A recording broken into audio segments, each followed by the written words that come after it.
Someone that I am glad to have on to talk about this is Dr. Beth McCharles, a sports psychologist. Doctor, welcome.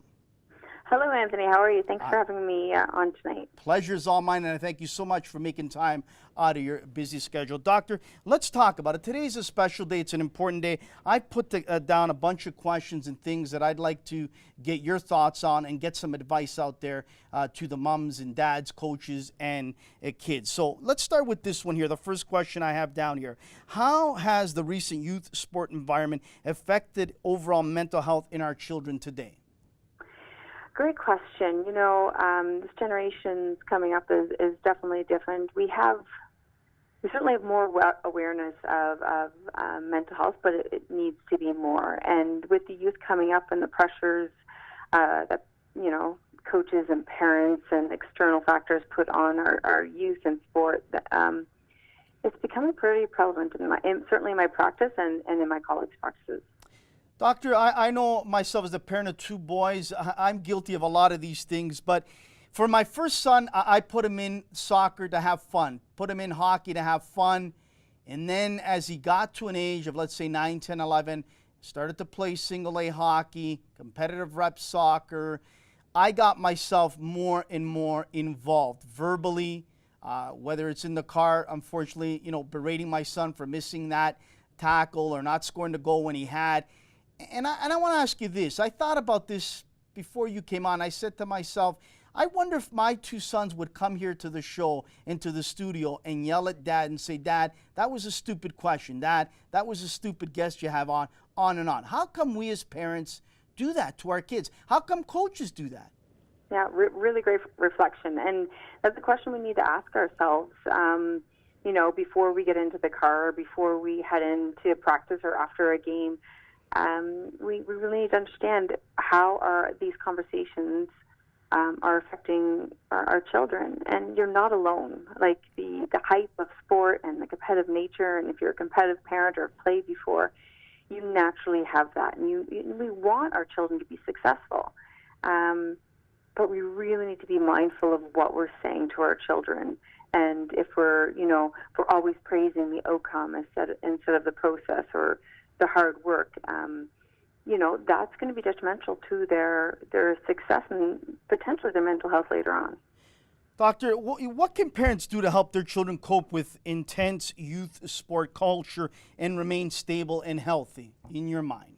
Yeah, so a couple things. One, start to understand listening. What is active listening? How can we listen to the needs of our children and what they want? Are we over-programming them? Do they even enjoy it anymore?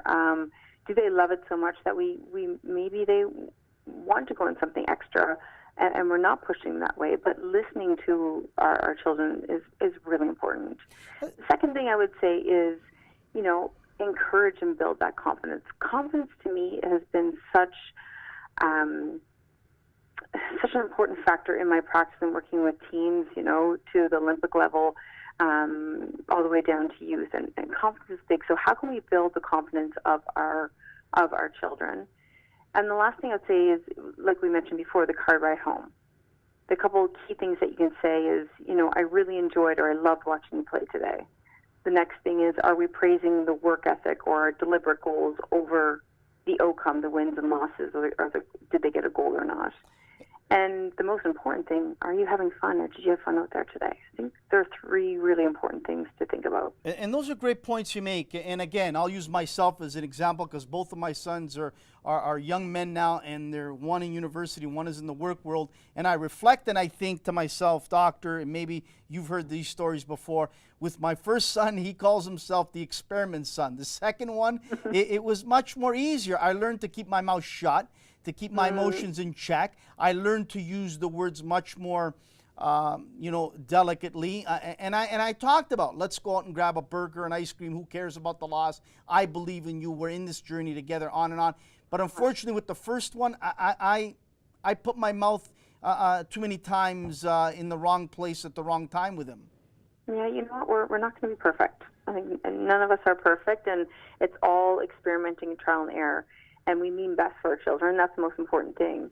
But I think we really understand when we're in the car ride home and we're saying, you didn't work hard, or you didn't get a goal, or I expected this, or you're not going to get your phone or hang out with your friends. You're going to stay home tonight because you didn't play well. These are really things that can affect our children's and our well-being and, again, the mental health. So we really need to, we don't want to increase this high anxiety environment for our children. We really want it to be joyful and fun for them. And at the end of the day, that's the most important thing. Are they learning life skills to move forward and being kind and great leaders for the next generation? On top of that, holding them accountable to failures and not making a team and not making excuses is also a really important part of this. So if they don't make a team, some parents will actually say, well, it's the coach's fault, or it's not your fault, it's someone else's. So on the flip side, I think it is important to make sure that we encourage that hard work or that resilience in our children and helping them grow that way as well. So, Doctor, then let's talk about the coaches. I wrote down one last point here, and I put down what are some of the things coaches can do to promote healthy minds and expectations in the athletes? Yeah, great question again. Praising the process and the hard work. I think that's the most important thing. Work ethic is certainly what has gotten to me where I am today. It wasn't my natural talent or, certainly where I grew up. I grew up in a small town in Cape Breton. My work ethic. And I think if coaches can keep on praising the process and encouraging them to have fun and teamship and promoting leadership and life skills and challenging environments and holding them accountable to failure and teaching them resilience, I think these are all key things that coaches need to implement in their everyday practices.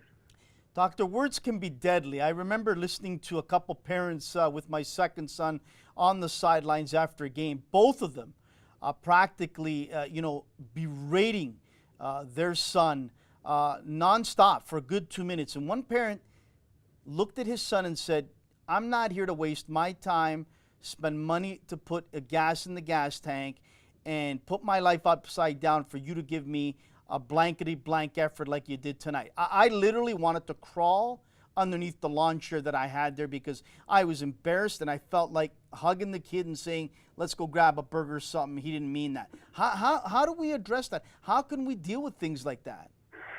I get that question asked often, and there's some tools. What you really want to do is hold a tape recorder in front of them and replay it so they can hear themselves speak. And they're doing some great media and commercials out there to help with that awareness. The best you can do is teach your own child, how would that made you feel? Teach them about that emotion. How do you think your teammate felt when their parents were yelling at them? And teaching them that way and teaching them empathy and having them encourage their teammates in a different way. And as a parent, depending on the relationship, it all depends. It's very situational. Do you walk away, or are you close enough where you can say something? But really, that's very situational. Doctor, just before we let you go, we really appreciate your time. One last point, use the word awareness there. And I've been thinking about asking you this as I asked former NHLer Sheldon Kennedy and also for McMaster, Nick Bontes. I'm going to ask you. Today we see it. It's all over. Online chat rooms and the online bullying that some of these young teens experience. I mean, I had it with my second son that I noticed it quite a bit on some of these chat lines, and they would go in depth on talking about a young player's inability, and I remember them talking about, well, he's the coach's son, that's why he's playing, and they're garbage, and on and on and on. And I think this is so important to discuss with your kids and coaches to discuss with their players to inform them and to be aware when they themselves are either involved in these chat rooms or reading some of this, because it could damage the confidence of some of these young minds. How do we handle this? Absolutely. The social media and the chat rooms, oh my goodness, sometimes we wish they didn't exist for our youth. Some we can control and not allow them on the chat rooms. And if they're at our age and they are, then, we have to remember that, being the bystander is, teach them not to have those words and display those words themselves. Being the bystander and being able to stick up for their friends and saying, that's not very nice. How would that make you feel? And thirdly, just, teaching your own children to be kind. and building their own self-confidence. And if they have a lot of self-confidence, they will be able to stand up for their friends and for their coaches and for their teammates. Teaching kindness is probably one of the best things we can teach our children. Absolutely. Doctor, I can't thank you enough for making time out of your busy schedule. This should not be the first and last time you come on the show, because I could have a bunch more time to ask you a bunch more questions. So please visit us again. Thank you so much for all the great advice. And as we let you go, if people want them to come, want you to come to their club or their company or university, is there somewhere that they can get a hold of you? Is there a website? Is there a number? How can they get a hold of you? Yeah, all my information is on my website at McCharles Consulting. It's just my last name, MC Charles, or they can find me on Facebook or Twitter at McCharles Consulting, or just Google my name, and there's lots of information there. Doctor, again, thank you so much. Really appreciate the insight you gave our viewers and our listeners out there. It's vitally important in the day and age we live in to help out all the parents, coaches, and young players out there. Thank you so much again for making time, and enjoy the rest of your evening, Doctor. Excellent. You too, and thanks for having me, Anthony.